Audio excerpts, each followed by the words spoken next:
Ya pemirsa, terima kasih Anda kembali bergabung bersama kami dalam Saburai Talks. Kita lanjut lagi pembahasan tentang daerah aliran sungai di Kota Metro. Oke Pak Wali, berbagai upaya nih dirancang untuk menanggulangi banjir di Kota Metro. Tapi balik lagi ke perilaku masyarakat, benar nggak Pak Wali? Ya, jadi memang betul keterlibatan masyarakat ini harus kita utamakan. Bagaimana perilaku masyarakat untuk bisa menjaga daerah aliran sungai, kemudian tidak membuang sampah sembarangan.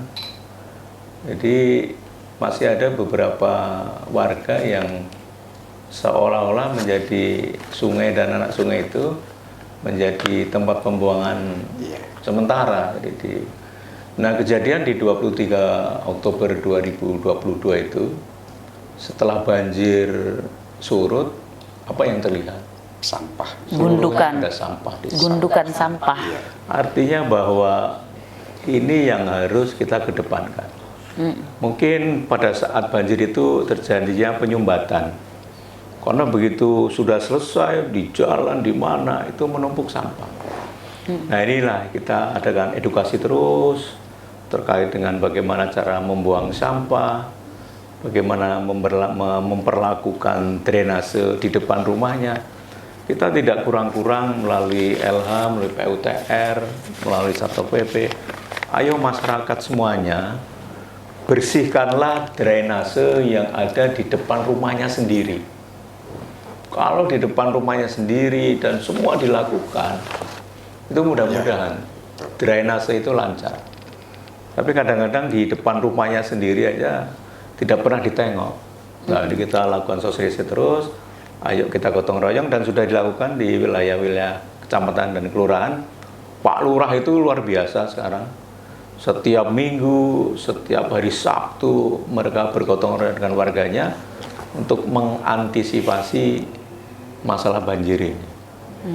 Jadi kita di Indonesia ini cuma 2 musim, penghujan dan kemarau. Kalau di Eropa ada musim semi, panas, dingin, salju.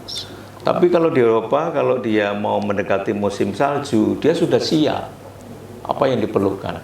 Nah, di Indonesia ini hanya 2. Tapi seharusnya pada saat kemarau dan sudah ada mau tanda-tanda musim hujan, sudah sangat siap. Sebetulnya masyarakat sudah siap. Ayo drainase dibersihkan. Ayo yang sampah-sampah yang tersumbat dibereskan untuk menghadapi musim penghujan. Nah, ini kurang di Indonesia ini, dan kita sosialisasikan terus. Ayo dengan 2 musim ini aja kita kok. Musim kemarau kekeringan, musim hujan kebanjiran. Selalu tidak siap ya. Tidak mempersiapkan. Kalau menghadapi musim kemarau tentunya harus ada biopori-biopori itu di rumah-rumah, di halaman itu untuk menyimpan itu. Kemudian kalau mau musim penghujan, di musim kemarau kita harus siap. Drainase kita bersihkan, sampah kita tanggulangi bersama. Mudah-mudahan dengan pergantian musim ini sudah tidak ada masalah lagi. Baik, oke. Itu harapannya pada masyarakat ya Pak ya, balik ke perilaku masyarakat. Metro SDM-nya bagus-bagus, mudah-mudahan masyarakatnya juga gotong royongnya bagus. Ke depan mari kita sama-sama masyarakat Kota Metro kita peduli dengan kebersihan di masing-masing wilayahnya. Oke, saya balik lagi nih ke Pak Kadis PUPR nih Pak. Iya. Bagaimana sih proses perizinannya sehingga masyarakat tadi ataupun pengusaha gitu kan berani gitu melanggar gitu sebelum Pak Jose turun membongkar gitu kan? Iya. Sebaiknya apa sih yang harus dipatuhi gitu? Iya. Sekarang sudah ada, ya sejak dulu sudah ada aturan mengaturnya ya. Sekarang lebih ini lagi, aturan tersebut lebih ketat lagi ya. Ada PP 16 tahun 2021 tentang persetujuan bangunan gedung PBG yang kalau dulu namanya IMB, izin mendirikan bangunan. Seperti itu ya. Jadi ketika masyarakat baik secara individu atau perusahaan mengajukan izin mendirikan bangunan bisa melalui aplikasi ya, lalu nanti petugas dinas PUTR tim teknis turun melihat lokasi dimaksud. Nah, lokasi tersebut nanti akan ditinjau ya dari site plan-nya, Apabila tidak ada yang dilanggar, itu akan kita rekomendasikan untuk diterbitkan izin melalui PTSP ya, Dinas Pelayanan Terpadu Satu Pintu seperti itu. Nah, sebenarnya yang jadi masalah begini, Mbak. Banyak bangunan-bangunan, saya kalau yang masyarakat yang sudah terdidik ya, pelaku usaha mendirikan bangunan itu, saya yakin itu akan terkendali lah. Kalau dia melanggar garis padan bangunan, itu pasti tidak akan keluar izinnya. Tapi yang menjadi kendala di kita ini kan ada banyak bangunan yang tidak berizin, bangunan-bangunan liar. Nah, itu yang sebenarnya jadi pokok masalah. Bangunan tersebut, misalnya rumah warga, mendirikan di pinggiran daerah aliran sungai, das seperti itu. Dia bangun seperti itu. Dia tidak mengajukan izin itu. Itu kalau kita cek tidak ada IMB atau PBG kalau sekarang. Itu sudah berdiri. Berani ya Pak ya? Iya, seperti itu. Nah, begitu ada banjir, ada genangan air kena ke rumah dia, akhirnya dia yang komplain bahwa terjadi banjir. Tapi bahwa itu dia berizin tidak berizin. Nah, itulah kami Dinas PUTR selalu koordinasi dengan pihak Pol PP. Anak buah Pak Jose ini tuh ada namanya penyidik tata ruang. Penyidik tata ruang itu dalam keseharian tim berkoordinasi dengan kami di Dinas PU bidang Cipta Karya itu terkait masalah rekomendasi bangunan gedung seperti itu. Jadi yang bisa melakukan eksekusi dari timnya Pak Jose, tim Pol PP seperti itu.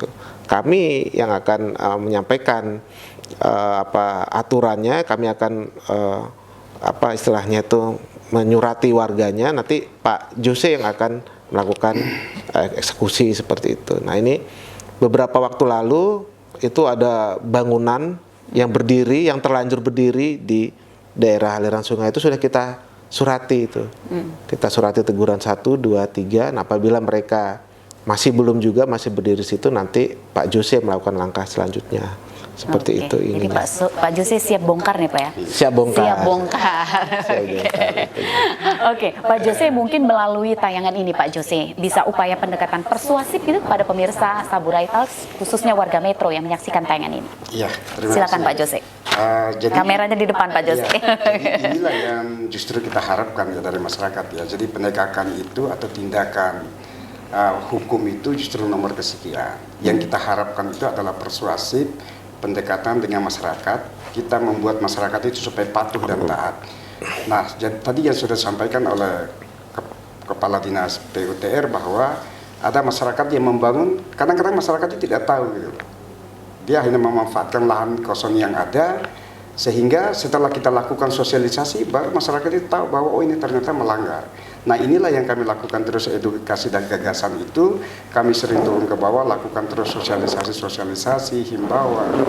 Kemudian apabila kalau sudah terlanjur, maka melalui proses tadi itu, melalui peringatan, sehingga kalau misalnya memang itu tidak taati, ya tindakan harus juga kita lakukan, tindakan tegas harus kita lakukan, karena negara kita ini kan adalah negara hukum.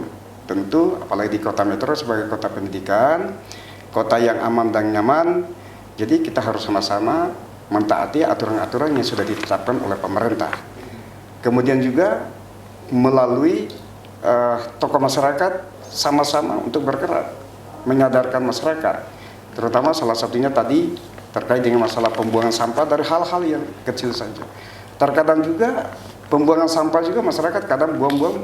Ada yang masyarakat dari Metro ini mungkin sudah sadar banyak tempat penampungan ataupun yang sudah berlangganan dengan istilahnya petugas sampah, tetapi ada masyarakat dari luar daerah yang masuk ke sini juga. Seperti kami kadang-kadang kucing-kucingan nangkap pembuangan sampah yang dari luar daerah, itu pun juga kami berkali-kali kami lakukan juga untuk penanganan itu. Dan itu pun kami lakukan langsung tindakan di tempat, misalnya denda dan lain sebagainya. Itu pun masyarakat masih banyak yang belum sadar.